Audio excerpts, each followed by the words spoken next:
नमस्कार, मैं हूं अनुराग मालवीय और आज जन का मन में हम बात करेंगे मध्य प्रदेश के आदिवासियों की। और आदिवासियों के लिए सबसे खास त्यौहार होता है होली और अलग अलग परंपराओं से मनाई जाती है। सबसे पहले तो किस तरह से आप लोगों का वो होता है संगीत वगैरह, वो थोड़ा सुनवा दीजिए एक बार। तो ये सबसे पहले हम आपको वो संगीत सुनवाते हैं अलग अलग आदिवासियों का, और उसके बाद जानेंगे आदिवासियों को लेकर होने वाली घोषणाएं जो यहाँ पर है। निश्चित रूप से कहीं ना कहीं ये एक अलग रंग है अगर आप देखेंगे तो, और वही एक अलग माहौल यहाँ पर हम जन का मन में आपको दिखा रहे हैं, क्योंकि मध्य प्रदेश की एक बड़ी पहचान आदिवासी है, जनजाति है। और उसके बाद में कहीं ना कहीं ये प्रस्तुतियाँ, ये उपस्थितियाँ, ये रंग, ये कहीं ना कहीं निश्चित रूप से मन मोह लेते हैं, और यही आपको यहाँ पे दिखवाते हैं और फिर जानते हैं उन क्षेत्रों की। जी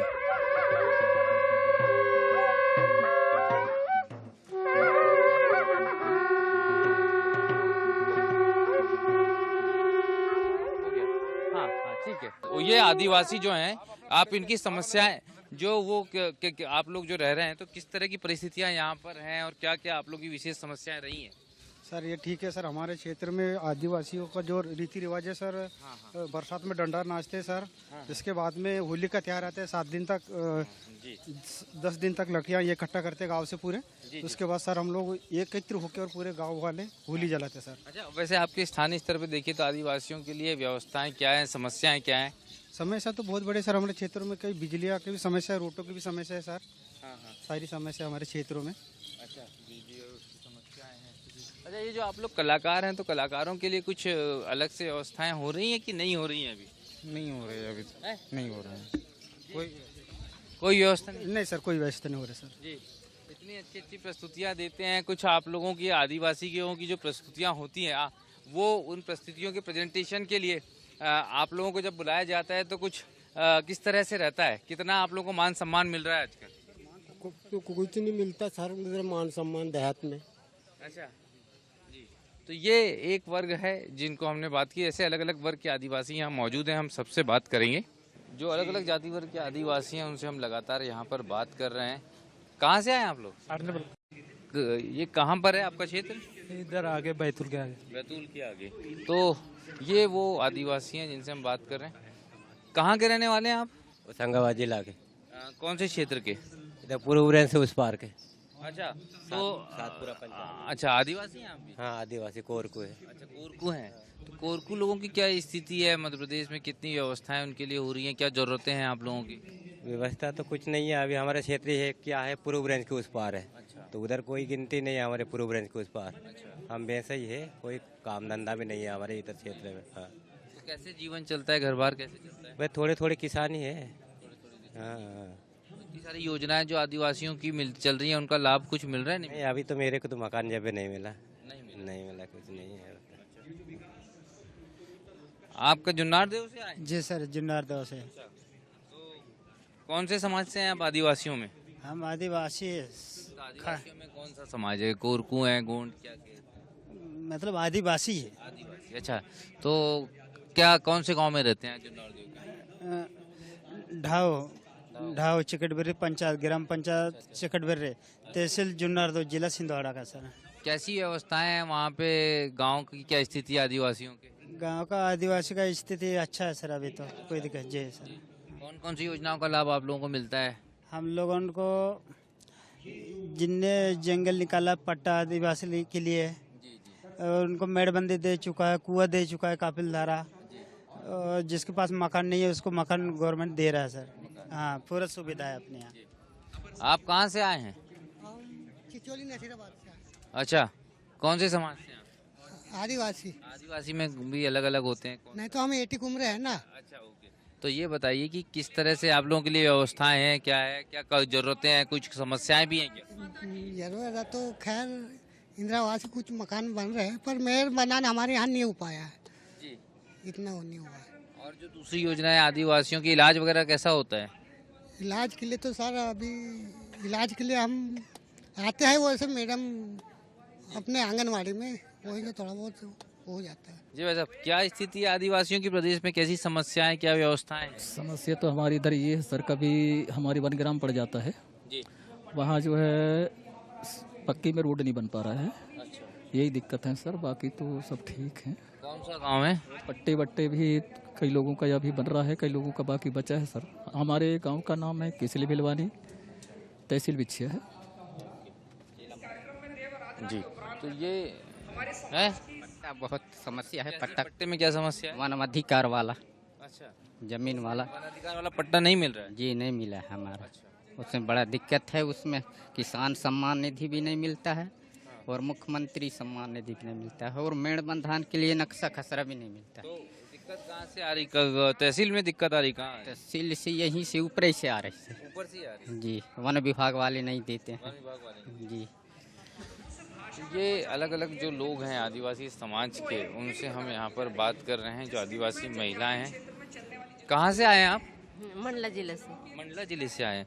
तो मंडला में जो आदिवासियों के लिए योजनाओं का, महिलाओं के लिए जो बनी है, उनका कुछ लाभ मिल रहा है, नहीं मिल रहा है? बता दे भाई। जी, योजनाओं का कुछ लाभ मिल रहा है? हाँ मिल रहा है। कौन कौन सी योजनाओं का लाभ? जैसे अभी लाडली बहना योजना चल रहा है उसका, फिर प्रधानमंत्री सम्मान निधि योजना है ना, सीएम सम्मान निधि योजना, और आवास, पीएम आवास, पट्टे वगैरह के पट्टे बन रहे हैं। तो ये मंडला जिले के आदिवासी हैं। मैं अलग अलग जिलों के आदिवासियों से लगातार यहाँ पर बात कर रहा हूँ। ये बुजुर्ग आदिवासी। दादा, आप कहाँ से आए हैं? दूधिया। कहाँ पर पड़ता है ये बैतूल जिले में? बैतूल जिले। अच्छा, बैतूल जिले में क्या आदिवासियों के लिए व्यवस्थाएं क्या हैं, समस्याएं भी हैं कुछ? समस्या तो है भाई। क्या क्या? अरे हर चीज़ अपना बैठने की समस्या और कुछ पानी का समस्या, जी, हर चीज़ की समस्या है। अच्छा, और बिल्कुल लगातार हम बात कर रहे हैं। आप कहाँ से आए हैं दादा? सैलाना से, जी, रतलाम जिला। रतलाम जिले से। अच्छा, तो रतलाम साइड में आदिवासियों की क्या स्थिति है? पटलाना को आग से है हमारे। अच्छा, और काम धंधा क्या है वहाँ पर? खेती बाड़ी है। खेती-बाड़ी है और मजदूरी है। तो मजदूरी करने मध्य प्रदेश में जाती, बाहर भी जाना पड़ता है? बाहर भी जाते हैं सर। अच्छा, बाहर कहाँ जाते हैं आप? रतलाम है, गुजरात है, निकल जाते हैं। वैसे गुजरात में ज्यादा पैसा मिल रहा है मजदूरी वगैरह की? हाँ मिले ना सर। चलिए, और जो आदिवासी हैं, कहाँ से आए भैया? आमटोला, आमटोला से, कौन से जिले से? जिला बालाघाट जिला। बालाघाट से आए हैं। तो काम क्या करते हैं वहाँ पर? अब काम मजदूरी करता है, कैसे मजदूरी। हाँ, क्या उम्र है आप? पढ़ाई वढ़ाई कहाँ तक की है? नहीं पढ़ाई वढ़ाई नहीं, नहीं क्यों नहीं की है पढ़ाई? वही नहीं करें पढ़ाई हम। हाँ, अच्छा, सरकार की कौन कौन सी योजना का फायदा मिलता है? हमें काहे फायदा नहीं मिले, नहीं को मिले काहे। नहीं मिलता। हाँ, नहीं मिलता। तो ये हम अलग अलग जिलों के आदिवासी जो मध्य प्रदेश के अलग अलग क्षेत्रों से आए हैं, उन सब से यहाँ पर हम बात कर रहे हैं और जानने की कोशिश कर रहे हैं कि वास्तव में सरकार की जो कोशिशें हैं वो उन तक के पहुँच पा रही है कि नहीं। भैया, कहाँ से आए हैं आप? रतलाम से। रतलाम से। क्या करते हैं? खेती करते, क्या करते हैं? खेती करते हैं। स्थानीय, लोकल? नहीं, लोकल करते हैं। हिस्ताने तो कहाँ है आजकल? अच्छा। खेती, जब खेती है कहाँ? जी, तो वो कुछ पट्टे वट्टे नहीं मिले हैं क्या? पटेटे कहाँ मिल रहे हैं? अच्छा, पहले और जो थी वो। किसान सम्मान निधि वगैरह मिलती है? हाँ, वो पहले थे वही है, फिर बाद में कोई नहीं मिल रहा। आपके इलाके के ज्यादातर आदिवासी लोग करते क्या है? क्या करते? मजदूरी करते और खेती करते, और क्या करते? मजदूरी भी लोकल पे करते हैं, बाहर जाते हैं? बस बाहर जाता है, रतलाम आता है, इधर चित्तौड़ जाता है, कोई गुजरात जाता है, वो करता है, और क्या। ऐसा ही थोड़ी करता क्या। ऐसा। अच्छा, और जो कई सारी ये जो योजनाएं हैं उनका कितना लाभ? रोजगार गारंटी योजना का कोई लाभ है? नहीं। कई लाभ तो कहिए, सैलरी जो छोटा मोटा सोचिए। जी, आप कहाँ से आए हैं भैया? हम चुकुंडा। कौन से जिले से? हम ब्रह्मपुर। क्या करते हो आप? बस खेती बाड़ी करते। खेती बाड़ी करते हो। कितना खेती बाड़ी में फायदा हो जाए? खेती बाड़ी अपने नहीं है, खत्म हो गया। वो तालाब में डूब में गया। तालाब में डूब गया? हाँ। तो फिर उसके बाद जमीन वमीन नहीं मिली? नहीं, तो आपने सरकार से मांग वगैरह की थी? सरकार से मांग नहीं किया। अच्छा, और वनाधिकार पट्टा? पट्टा है ना। पट्टा है। हाँ। तो कुछ मिलता है किसान सम्मान वगैरह? कुछ भी नहीं मिला। मकान वगैरह, प्रधानमंत्री आवास? नहीं मिला अभी। नहीं मिला। ये जो आदिवासी हैं अलग अलग क्षेत्रों के हैं। आप कहाँ से आए हैं भैया? कुछ भी। कहाँ पर पड़ता है? डिस्ट्रिक्ट सीधी जिले से। अच्छा, सीधी जिले से आए हो। तो क्या रोजगार क्या करते हो आप? रोजगार पढ़ाई अभी चल रहे हैं हम लोग। जी सर। अच्छा, तो व्यवस्था कैसी है आदिवासियों के लिए वहाँ पर? सब ठीक है सर। जी। स्कूल गांव में कैसे हैं? स्कूल जो गांव में है तो जो 77 हर जगह है वैसे। हाँ, जो पढ़ाई के स्तर है वो तो कम है, चाहे कहीं भी हो। जी। शिक्षक विक्षक कितने हैं? जो शिक्षक हैं तो 2-4 हैं। जी। योजनाएं कोई सी फायदा मिलता है, स्कॉलरशिप वगैरह मिलती है? जी सर। छात्रवृत्ति मिल रही है? जी जी। अच्छा, कौन सी क्लास में आप लोग? मैं वो सेकेंड ईयर DMLT कोर्स है मेरा। जी। तो रोजगार के लिए आगे क्या व्यवस्था बनेगी? वहाँ स्थानीय स्तर पे रोजगार के लिए कुछ है अलग से? नहीं है, वो जो है तो अपन लोग है जो खेती बाड़ी करते हैं वही है। जी। तो ये युवा हैं जिनसे मैं बात कर रहा था, सीधी जिले के। लेकिन हर जिले की अगर हम बात करें तो यहाँ आप देखेंगे कितनी बड़ी संख्या में आदिवासी यहाँ पर मौजूद हैं जिनसे भी हम बात कर रहे हैं। लेकिन ये परिस्थितियाँ थोड़ी सी यहाँ पर अलग हैं व्यवस्थाओं के लिहाज से। लेकिन राज्य सरकार ने काफ़ी सारे प्रयास भी किए हैं इनके लिए। कहाँ से आए हैं भैया आप? सीधी जिला, सीधी जिले में कौन से गाँव से? ग्राम रवहाल। अच्छा, आदिवासियों के लिए जो योजना चल रही है उनके फायदे मिल रहे हैं? फायदे नहीं मिल रहे हैं। कौन कौन सी योजनाएं हैं? योजनाएं तो बहुत हैं लेकिन मिल नहीं रहा है। क्या दिक्कतें आ रही हैं जैसे? दिक्कत तो बहुत कुछ है। कौन कौन सी बड़ी समस्याएं हैं आपके क्षेत्र में? कुछ भी काम हो रहा है तो उसमें से सही काम नहीं होता है, ना तो पैसा मिल रहा है, ना तो और कुछ मनरेगा का काम चल रहा है, कुछ नहीं चल रहा है, मशीन से काम होता है पूरा। काम धंधा क्या है वहाँ पे आपके क्षेत्र में? काम धंधा कोई खेती किसानी करते हैं। खेती किसानी। रोजगार के लिए, बच्चों के लिए, आगे की पीढ़ी के लिए क्या व्यवस्था? उनको पढ़ा रहे हैं जो हमारे पास जो व्यवस्था है जितना तक। रोजगार गारंटी योजना का कुछ काम चल रहा है, नहीं चल रहा? नहीं चल रहा है सर, बंद है। बंद है। तो ये अलग अलग क्षेत्र के जो युवा हैं हम उनसे बात करते जा रहे हैं, और जो व्यवस्थाएं हैं उनको लेके अगर हम बात करें तो निश्चित रूप से कहीं ना कहीं एक बड़ा बदलाव यहाँ पर जो है वो देखने को मिलना चाहिए। सरकार की कोशिशें उतनी है लेकिन उस उम्मीद के अलावा भी व्यवस्थाएं कुछ अलग है।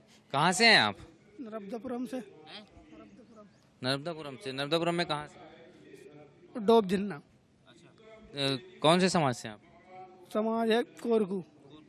तो ये आदिवासियों की योजनाएं चल रही है, इनका कुछ फायदा मिल रहा है, नहीं मिल रहा है? नहीं मिला अभी तक तो। क्या काम करते हैं आप? रोजंदारी। अच्छा, तो ये जो इतनी सारी योजनाएं, प्रधानमंत्री आवास, रोजगार गारंटी, इन सब से कुछ हो रहा है? कुछ लोगों को मिला, कुछ लोगों को नहीं मिला अभी। जी। आप कहाँ से आए? ये नर्मदापुरम से। आदिवासियों के लिए कौन कौन सी योजनाएं चल रही, जानकारी? आदिवासी कुर्क समाज, फारसी नहीं जानते से हिंदी से। हाँ। क्या करते हैं आप? बस मजदूरी करते हैं। मजदूरी करते हैं। कितना पैसा मिलता है डेली का? बस मजदूरी। अब मनरेगा के काम तो हमारे गांव में अभी चल ही नहीं रहा है। शासन के पास तो मेरा आया नहीं, हमारे यहाँ पटेलों के पास जाता, किसान के पास तो 250-300 रुपये रोजंदारी देता। हाँ। तो जो रोजगार गारंटी और वो सबका फायदा नहीं मिल रहा? हाँ, अभी तो कम से कम 2004-05 से अभी तक हमारे गांव में तो मनरेगा काम नहीं खुला। और जो दूसरे काम हैं मतलब 200-250 रुपए में कैसे गुजारा होता परिवार का? अब का करो, मजबूरी करना तो पड़ता ही। खेती किसानी कुछ नहीं है। हाँ, तो मजदूरी में तो जाना पड़ता पेट के लिए, है कि नहीं? 2 वक्त की रोटी के लिए तो जाना ही पड़ता है। ये बैतूल जिले के आदिवासी हैं। आपके यहाँ कौन कौन सी आपको योजनाओं के बारे में जानकारी है आदिवासियों को लेकर? नहीं सर, कोई जानकारी नहीं है अपने को तो। नॉर्मल। क्या करते हो आप? मजदूरी करते हैं सर, खेती। कितना पैसा मिलता मजदूरी में? मजदूरी 300। जी सर। तो इससे काम चल जाता है? नहीं सर, कुछ खेती बाड़ी भी कर लेते हैं। हाँ, कुछ मजदूरी कर लेते हैं। वनाधिकार पट्टा वगैरह कुछ मिला है? नहीं सर, अभी कुछ नहीं है। रोजगार गारंटी के काम हो रहे हैं वहाँ? नहीं हो रहा है सर। हो रहा है जी। तो उसमें कितना पैसा मिल जाता है? उसकी मजदूरी मिलती है, नहीं मिलती? पता नहीं सर, अपने पंचायत में कभी काम नहीं किया अभी। आप कहाँ तक की पढ़ाई की आपने? 8वीं तक। 8वीं तक। उसके बाद पढ़ाई क्यों नहीं की? घर में काम करने वाला नहीं था सर, छोड़ दिया। तो अभी कितना काम होता है? घर के लोगों का घर बार कैसे चलता है? घर तो बढ़िया चलते हैं। कौन कौन सी सरकारी योजनाओं का फायदा मिल रहा है अभी? अभी तो प्रधानमंत्री वाला सड़क योजना। आप क्या करते हो? मैं खेती करता हूँ सर। तो जो आपको किसान सम्मान निधि मिल रही नहीं मिल रही? नहीं, अभी तो मम्मी पापा के नाम पे है ना। तो आपको मिलती है नहीं मिलती? मिलते। अच्छा, और खेती से घर चल जाता है? खेती भी है, पंचायत में भी काम है, रोजगार गारंटी में काम चालू है। ये बताइए कि वहाँ पे समस्याएं कुछ स्थानीय स्तर पे आदिवासियों के गांव में कौन कौन सी है? समस्या तो नहीं है, बढ़िया सब चल रहा है। ये सब चल रहा है। मध्य प्रदेश में अगर आदिवासियों की बात करें तो गोंड समाज जो है अपना एक विशेष महत्व रखता है। ये बताइए, इस सरकार की इतनी योजनाएं चल रही हैं, कौन कौन सी बड़ी योजनाएं हैं आदिवासियों के लिए?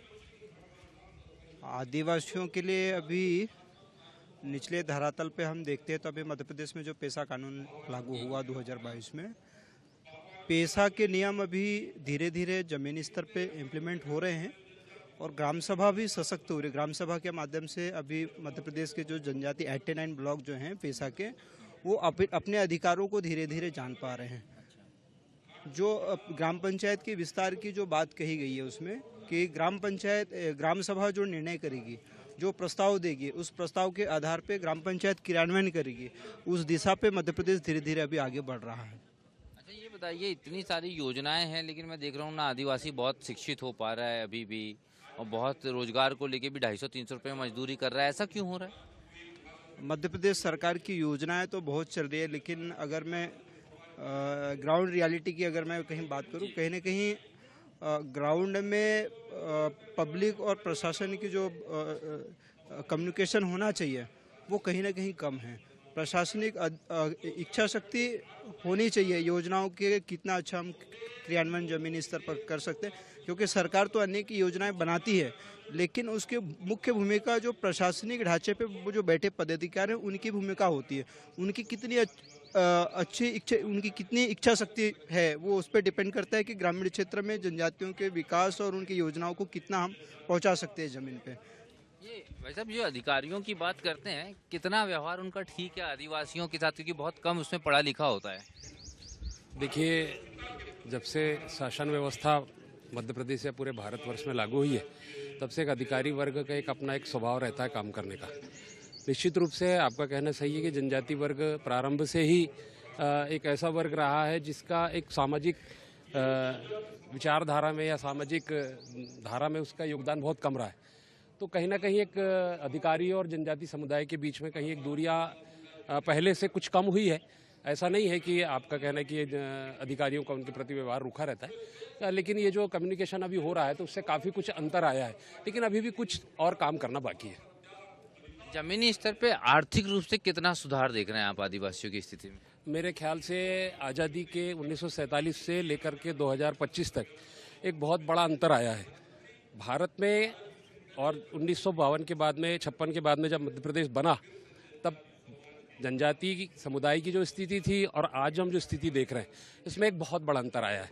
और सशक्त भी हुआ है, जनजाति समुदाय सशक्त हुआ है, पढ़ाई के प्रति भी और शासकीय सेवाओं में भी जनजाति समुदाय का काफ़ी योगदान रहा है, और अन्य अन्य क्षेत्रों में भी जनजाति समुदाय काफ़ी तेज़ी से आगे बढ़ रहा है। आप भी भाई साहब आदिवासी समाज से हैं? नहीं, चलिए, जो आदिवासी समाज के लोग हैं उनसे मैं लगातार बात कर रहा हूँ, उसमें कई सारे कलाकार भी हैं। आप भी रतलाम से आए हो? रतलाम ने हरदा जिला से। हरदा जिले से? हरदा जिले में आदिवासियों की पढ़ाई लिखाई के लिए क्या स्थिति को सुधार आया है, पहले से नहीं आया है? पर उतना सुधार नहीं है जितना अपन चाहते हैं। अच्छा, ऐसा क्यों हो रहा है? अधिकारी, शिक्षक, कहाँ कमी आ रही है? अधिकारी क्या, जो शहर क्षेत्र से जो टेल क्षेत्र में जो गांव है उस तक क्या शिक्षा सही से पहुंच नहीं पा रही है। और जो अधिकारी भी है क्या उस चीज़ को क्या ध्यान नहीं दे पाते जो दूर पड़ता है जिले से।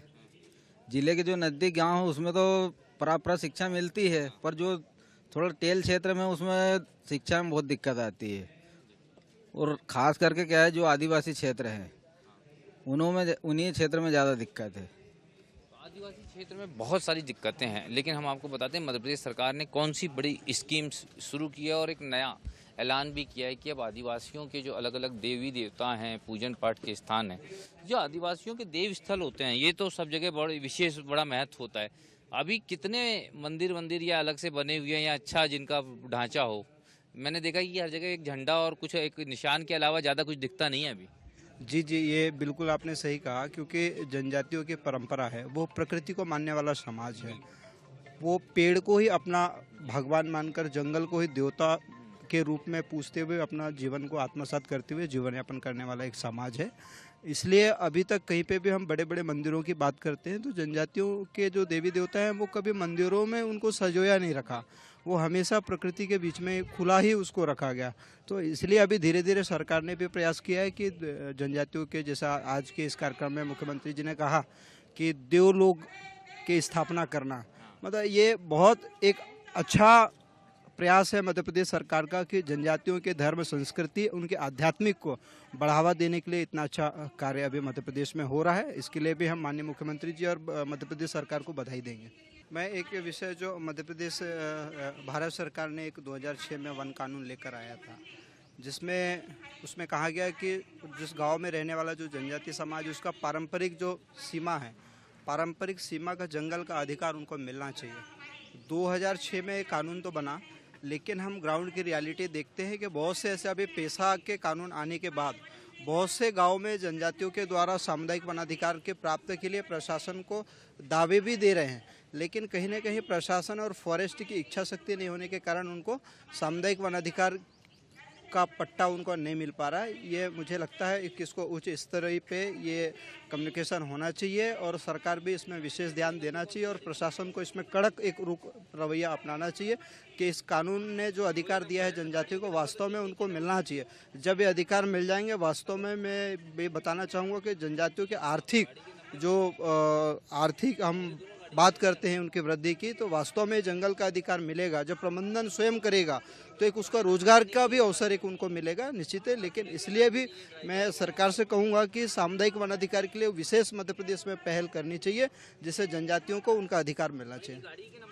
तो आप लगातार देखेंगे कि जहाँ सरकार अपनी तरफ से प्रयासरत है, लेकिन ब्यूरोक्रेसी कहीं ना कहीं इसमें एक बड़ी मुश्किल देती है। लेकिन यहाँ एक बड़ा आदिवासी समुदाय मेरे साथ है और आज भी ये बिल्कुल महसूस होता है कि आदिवासियों के लिए थोड़ी सी और ज़्यादा बदलाव की ज़रूरत है, थोड़ी उनकी आवश्यकताओं को पूरा करने की, थोड़ी उनके जीवन स्तर को सुधारने के लिए, और उसमें सरकार के प्रयासों को ज़मीन तक पहुंचाने में जो भूमिका ब्यूरोक्रेसी और सरकारी मशीनरी की होनी चाहिए, उसमें कहीं ना कहीं कमी है।